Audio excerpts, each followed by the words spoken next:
Jean-Pierre Bemba le lakate à Salinini. Awa na yebisi yo soko so comprendre politique te tala basini di. Tunanga bamonini. Oh to beni Jeannette Kabila moi so ya Kuba. Oh ya kanzoto to beni ya Kokuba. Yepelo bi aleli. Au nom des peuples congolais. Alors le peuple congolais Kabila sala binoni. Bolingi ko memaye na ce pays.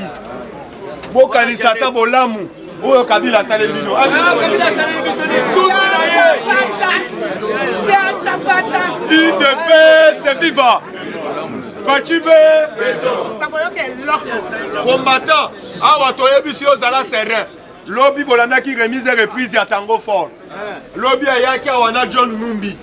À part wana remise et reprise ya Kito. A lobby toko travailler na idée ya chef de l'État. Toyebisi osoko boy Fachi kenena ngamba Brazzaville. Benga Sassou Soupré. Awa tozana Fachi ben. Na yebi bien ba orateur basé belé. Ba orateur basé belé. Pour avant to kota na actualité du jour, fallait topé ça ba orateur. Combattant ndenga eli awa eli o to bengi sans formol. OPC actualité du jour. Combattant kobanga na yote. Simba Fachi. Ebele ba comprendre ete bazalaki na dringa masanga. Mais les lobes comprennent le pouvoir de tirer qui m'a bango bandaka. Lobby bino bolani bato FCC. Balobi Fachi, yone mutuka mutoko moto. Est-ce que Fachi mutu appelé ça Kimoto? Mais yoka ogise kabuya nenga lobi. Na lobala lobate. To bala lobako likolo gangaba. Fachi be. Ogise kabuya répondre bango boye. Alobi boza ba ingra. Bino soli bo pelisi moto na bino. Fachi ya obomela bino. Tango kenda ki bolongola chema kabun. Est-ce que vous avez Fachi? Vous avez au nom de coalition? Ah, Bogotuna Ngou, Yango na bengi président Badjozo Kota, vous avez quand même un beau combattant. Nana combattant à UDP. Oh, tu as une analyse politicien, tu as un combattant, on a une actualité du parti, et puis on a une actualité internationale, locale. Nana Lobaboye, parti n'a pas fait l'évaluation. Il y a des activités qui sont tenues tout au long du mois et aussi au cas, tous la positivité à ma casse. Alors, la minute vendredi et le samedi passé, c'était prévu que balancer officiellement la reprise de l'activité, mais hiérarchie à côté de la réunion, c'est qui a fait que ton reporter qui met message et combien de base dans retard. Alors, tu as les informations.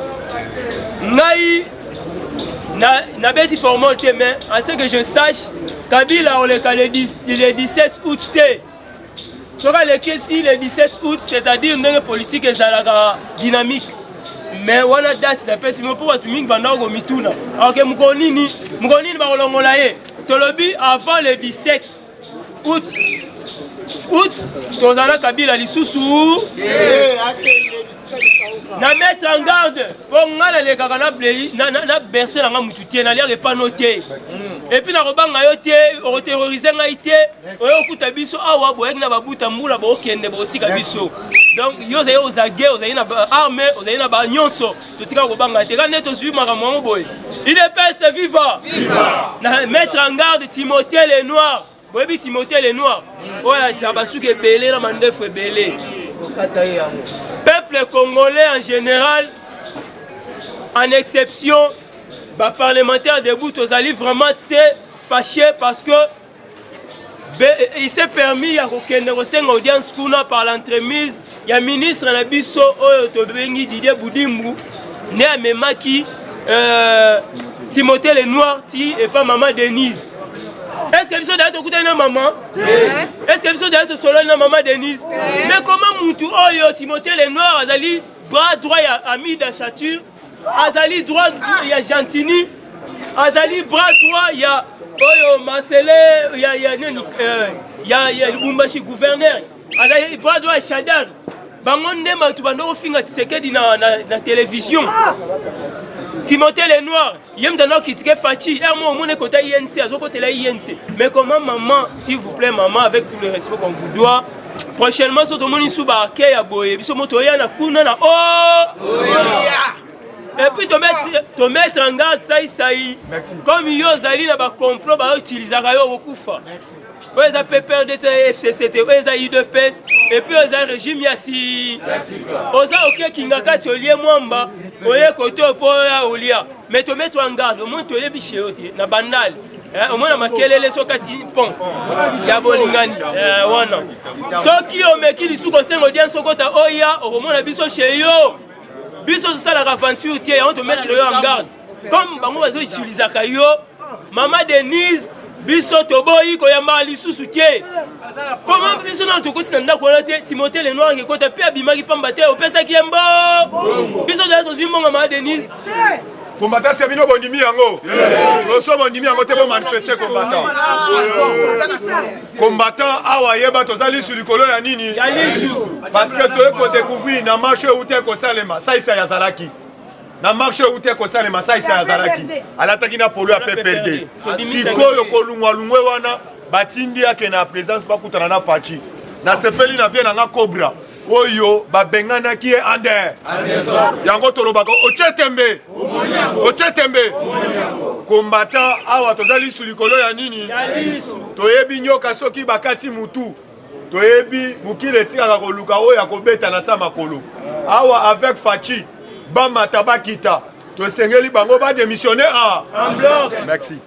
Merci beaucoup na président Dien ndenga sali complémentarité toleki tolobeli makambu ya Fridolin ambongo Frido papa to mettre en garde ngana mettre en garde les personnes de Fridolin ngana bengo cardinal té aux exemples té tu ne reflètes même pas l'image d'y être ngai na mettre en garde n'engager l'église catholique té mais la personne d'ambongo oyo les lois sont là gratuité et scolarité ezali Caritas et ya lisusu te atali mosengo ndenga yibaki yepe aluka ai siko kanda nyonso wana facha bloqué ba porte ya muibi yango moni kanda nyonso ya Fridolin akomo utiliser ba discours tribal Fridolin fut le maître avocat ya Bemba na CPI boye bien moto muto bomi batu Bemba c'est un criminel génocidaire assassin à tout abat babobuka boye bien moto boye bité mais lelo soi-disant azalaki soki prêtre soit beso curé na ebité tana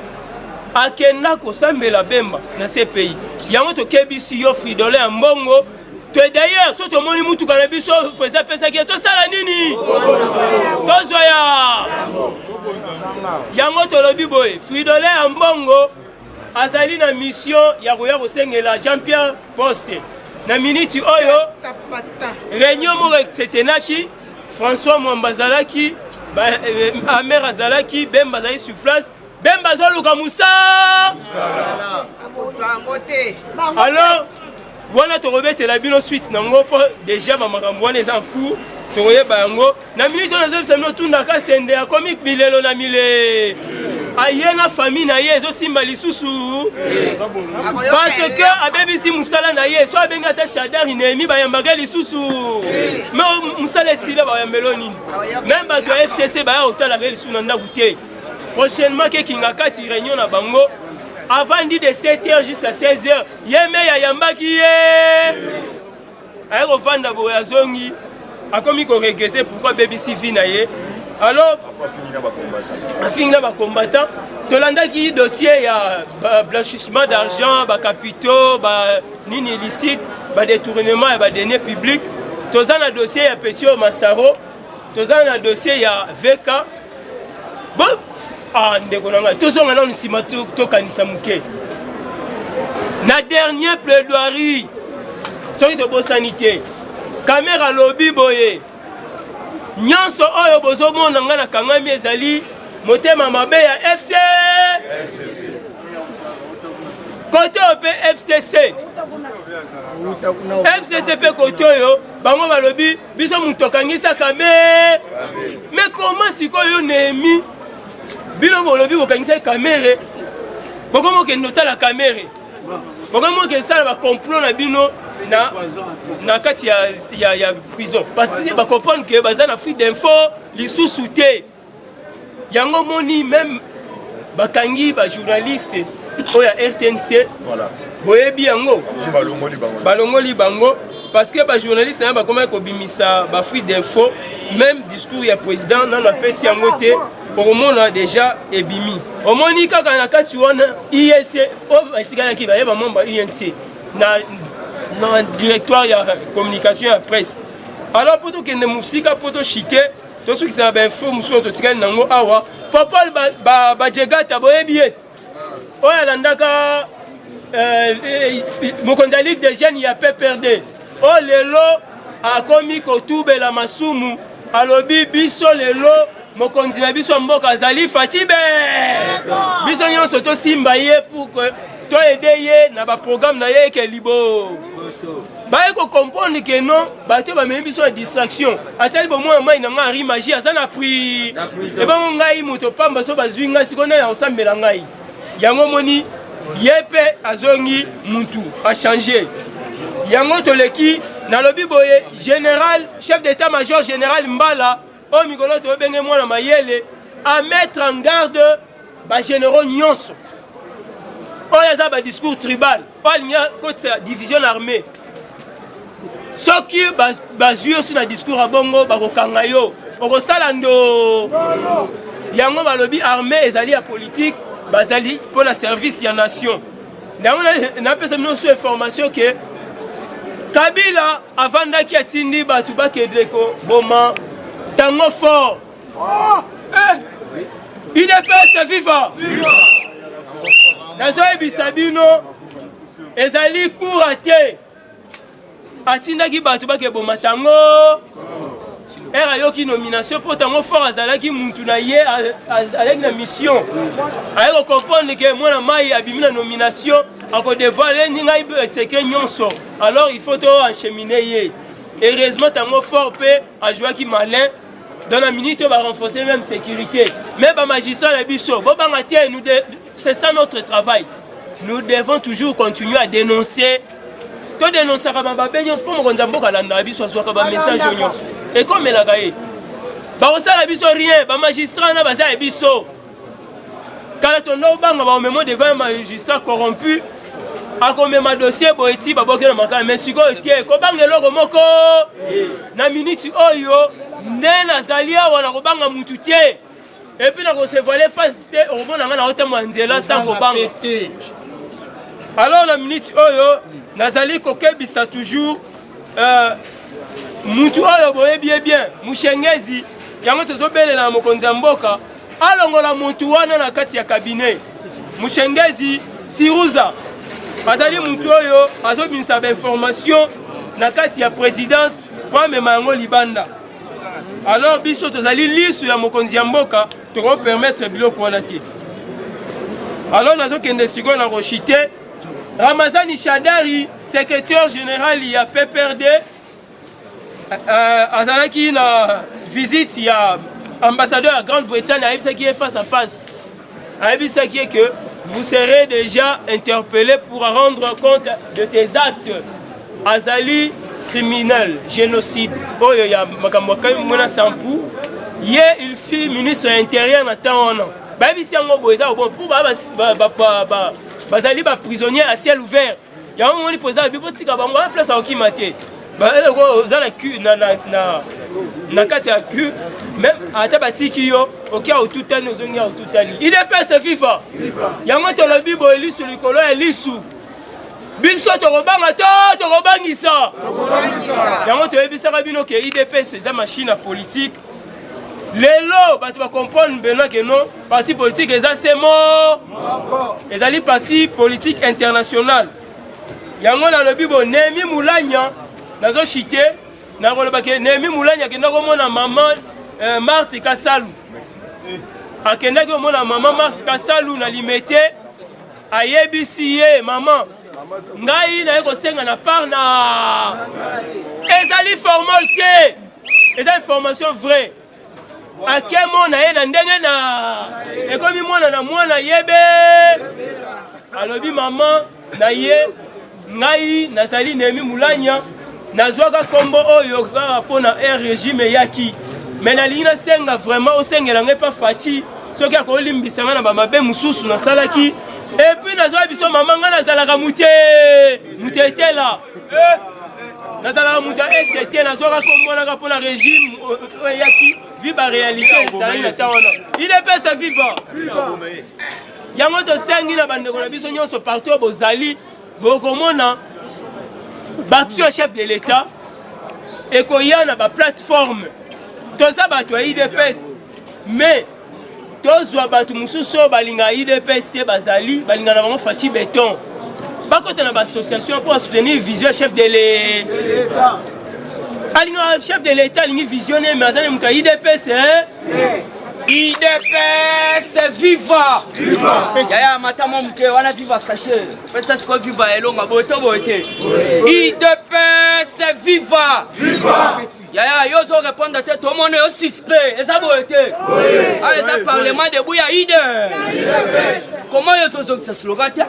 Landa moninga ndenga zozo kisa. IDPS viva! Viva! IDPS viva! Viva! IDPS viva! Viva! Viva! Viva!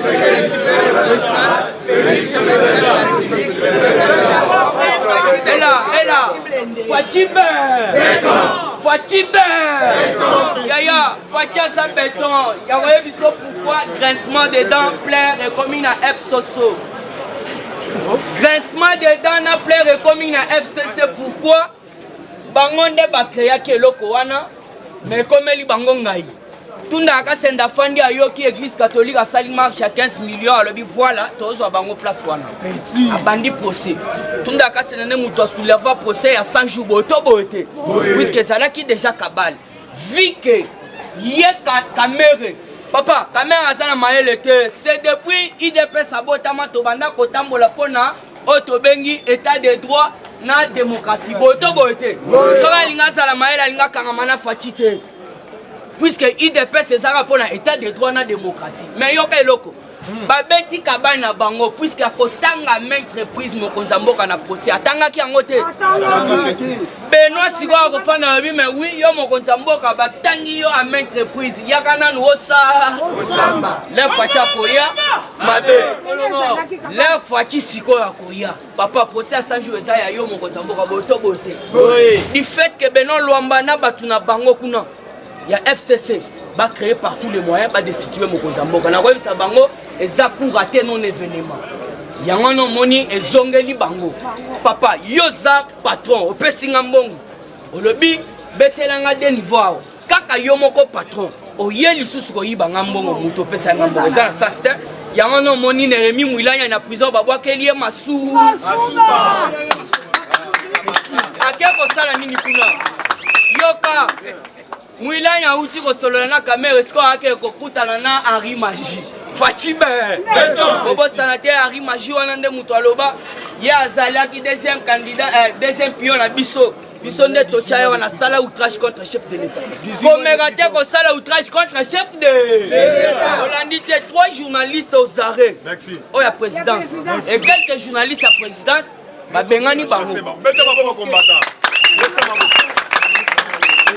Bengani bango pourquoi baza ba po kabila ya Faci soka siligi eza mabe maka yo kanga na so information pas maman Marthe alobi Faci c'est depuis son enfance azala ki mutu bolingo makasi il partageait avec tout le monde et eloko banda ko lingate entourage na ende azabo ya yoki ke ba attaquer Dieu merci yaya yoko lala te ayoki ke ba bundisi bitakwira donc akolala te likambo wana kozwa yango akomisi yango propre.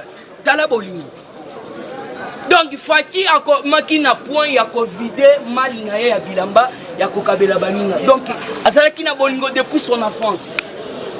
Mongo bazala ki ko tinda po futa minevoile aza ko sunga ba maso baza un peu na ba mo ba litige. Yeso ki esili afandi na yazo c'est le type papa Etienne qui se kedi ya ko ravitailler. Yoka bolingo wana. Yoka siko maman Martelo alobi. Alobi mais le mal chez lui ce gars silige za mabema.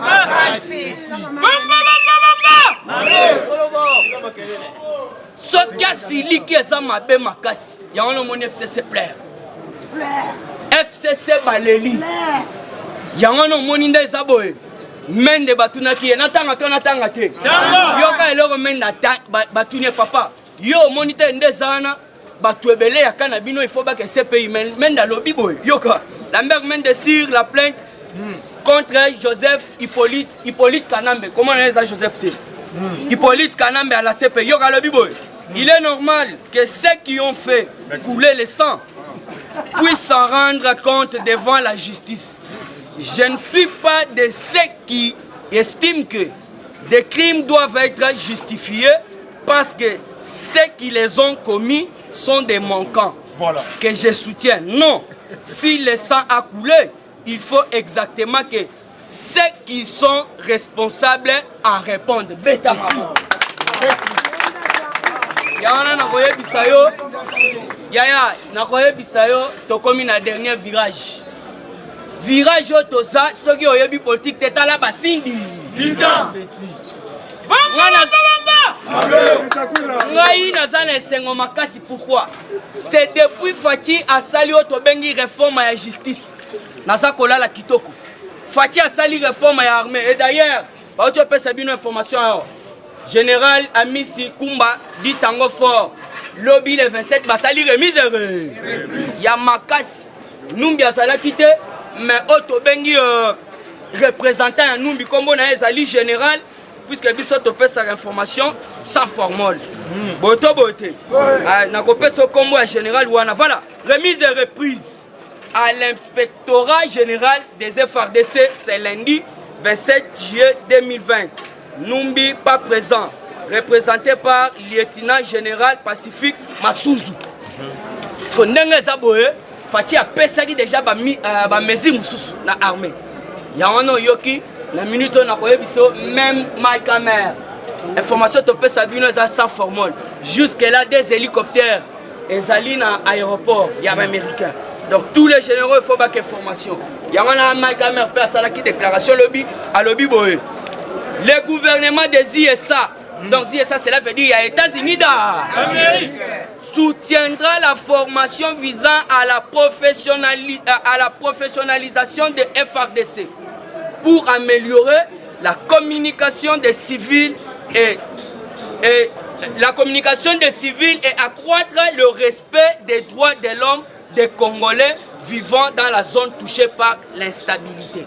Cela veut dire quoi? Yaya, awa nazoye bisayo makambo ebe yoka puisque na kingaka tobanga asuste ata karkas alisa ses asuste ata karkas alije yaya Fati Azali président Oyo, plus sage.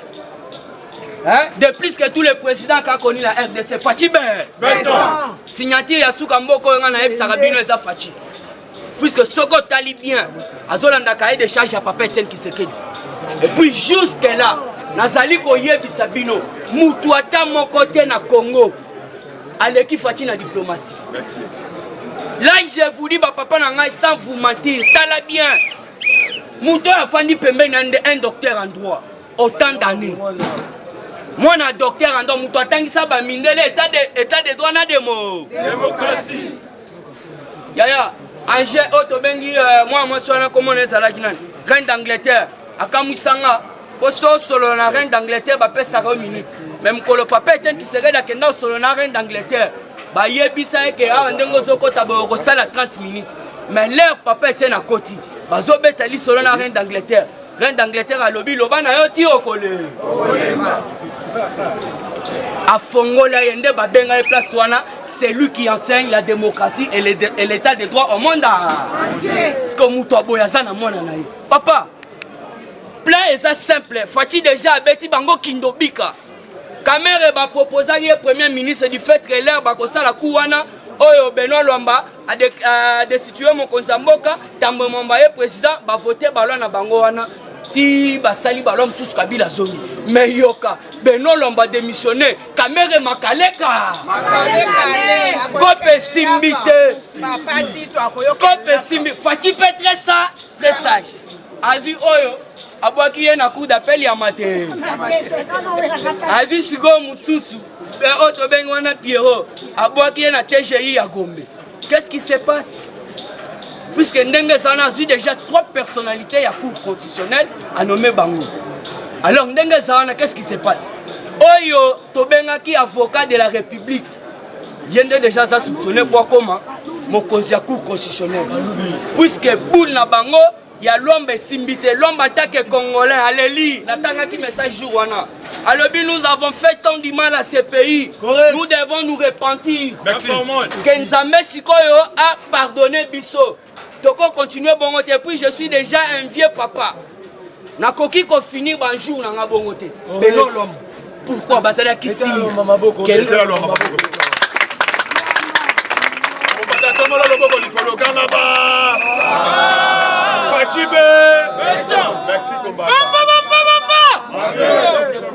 Yangona na keko chité. Bayana nga papa église catholique. Bimana une église catholique. C'est depuis conférence nationale souverain Batraya Papa Etienne. Accord Addis Abeba. Accord Addis Abeba Batrahi rien. Il y a Saint-Sylvestre au premier ministre Fabi Mana opposition. Batrahi yo zo traîner kakuna. Ah déjà to pesi Fati Betome. Vous quand tombolo ba place nous soto ba Saint-Lit. Ba Notre-Dame ba nani to ko tia restaurant pi.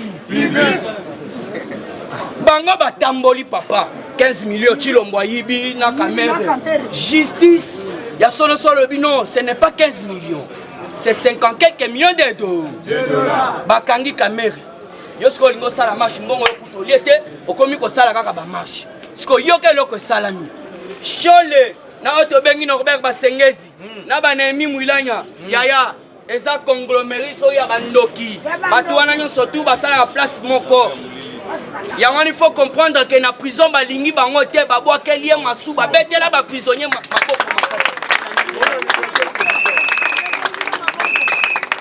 yo fando na lobby kamera pour nini azongi lisusu na audience keba bako bakisela bambula ya yibimbo ya lobby na ebisa kibino tala bia banda bakanga mutu wana baza kozwa lisusu information Fati Betonte puisque caméra nde mutu abandaki ko bimisa tous les informations Fati sala likambu boye déjà c'est bimi Fati sala boye déjà c'est bimi alors faut comprendre que banda bakanga ye baza koyeba position ya Fati te et puis Covid siline après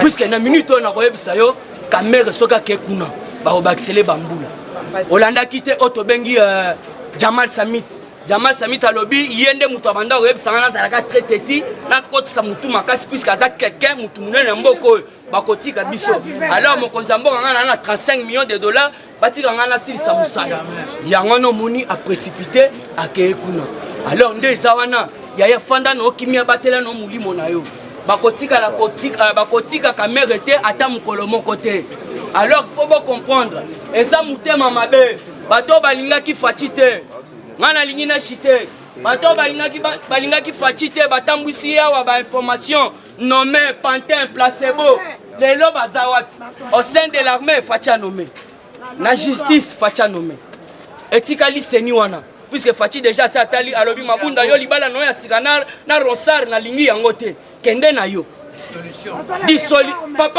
dissolution yango wana tala te papa na minute tu l'on bossera le dissolution assemblée yeba no ekokota déjà na vulgaire puisque ndenge sana na cour de cassation mutu na bango azalaki wana na lwamba mutu na bango azalaki lwamba lobi nga na zalaki kaka bon salabo parce que Fati a lobi to dissoudre assemblée tandis que bango baza papa ba ko reconnaître que FCSF soso aza auto bengi parti politique te eza plateforme politique et puis eza na ba parti politique na kati ebe baza majorité te nde ba komi donc ba plan ba loi surtout anticonstitutionnel il fallait ba voter contre Fati en faveur ya Kanambe et kozala ni lesa to soutenir Fati to linga Fati apesi déjà meeting de pona ba ba la dollar kala mingi te bokoyo ka son social ya mboka kala te zo banda na koyebisa bino déjà États-Unis aza prêt kala te bakobanda na mois de juillet kosala ba smartphone